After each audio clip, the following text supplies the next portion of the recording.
Donc ici, on va voir les outils donc de l'onglet Insertion et donc le groupe d'outils en-tête et pied de page.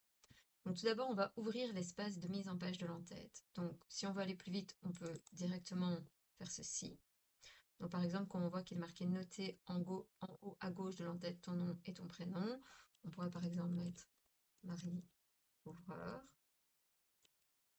Et puis on voit effectivement qu'ici, il est marqué noter la date en haut à droite. Donc je pourrais aller sur Tab.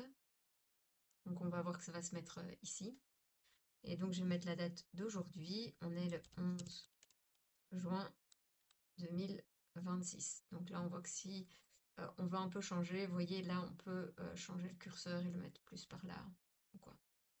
Alors, une autre façon de faire, ça je vais l'enlever. Donc une autre façon de faire, donc c'est de nouveau d'aller dans Insertion.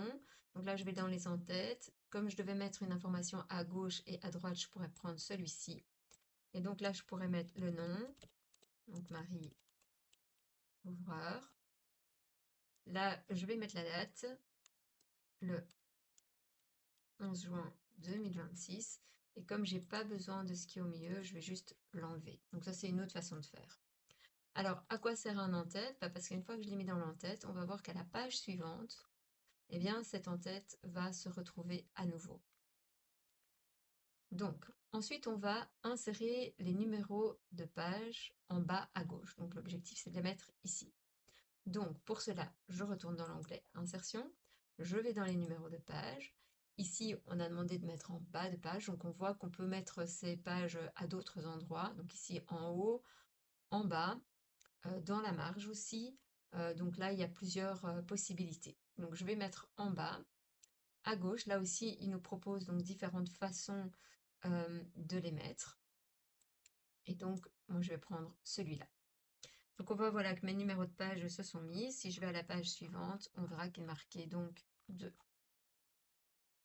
Alors ensuite, je mets ajouter le nombre de pages au total. Donc ici, on voit qu'on a 2 pages. Donc je vais mettre que ça, c'est la première page sur 2. Donc on verra qu'ici, c'est la deuxième page sur 2.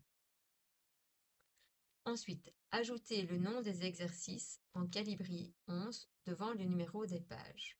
Donc, moi, je vais aller mettre que c'est ces exercices-là, par exemple. Donc, j'ai fait un CTRL-C, donc un copier. Je retourne, je double-clique. Voilà, là, j'ai double-cliqué. Attention que si le 1 est sélectionné, il risque de s'enlever. Donc, il faut mettre le curseur avant. Je fais un CTRL-V. Il m'a mis ça en grand. Pas de problème. Donc ici, on a dit qu'on voulait le mettre en calibri 11, donc je vais le mettre en calibri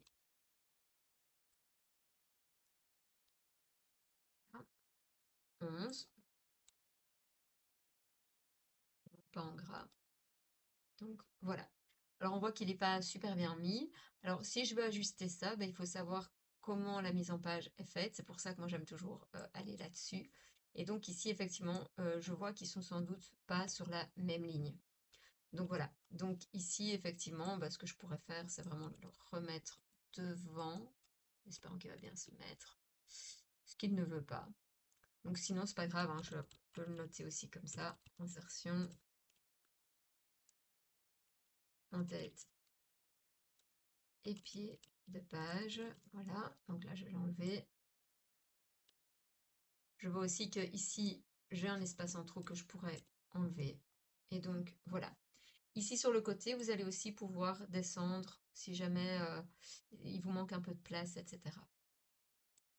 Alors, ensuite, ajoutez le logo Enosis en bas à gauche. Alors, vous allez voir que si je fais simplement ceci, voilà, eh bien, on ne va pas le retrouver sur la seconde page. Donc, pour cela, ce que je vais faire, c'est que je vais faire un copier. Donc, soit vous faites avec votre clavier, donc CTRL-C, ou un clic de droite, copier. Ça, c'est comme vous voulez. Et puis, je redouble-clique en dessous. Et là, je vais venir le mettre. Voilà. Je redouble-clique ici. Et là, on verra que mon logo se mettra sur toutes les pages.